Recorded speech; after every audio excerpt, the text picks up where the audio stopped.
Atsikėlėm iš pačio ryto, kaip biškai apsimiegojo. Jau beveik iki 9 miegojom, pašvito. Jau po biškai daiktus dėsimės. Ir bandysim šiandien gal net iki Visagino ir daeiti. Užsikliavau apleistvą. Prieš einant šitoj vietoj nauji batai nutrynė biškai. Šiaip kvailai padariau, kad išėjau su naujais batais, nepravaikščiotais daug.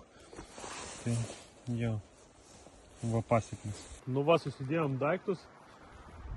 Jau į kuprinės palapinės sudėtos, žygiuosim.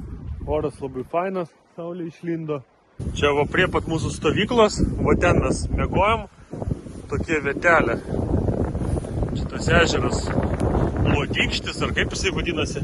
Ten toliau Luodis, tada šitas mažiukas ir iš jo, kaip suprantu, išteka Šventoji upė. Skaidrus šiaip vanduo labai.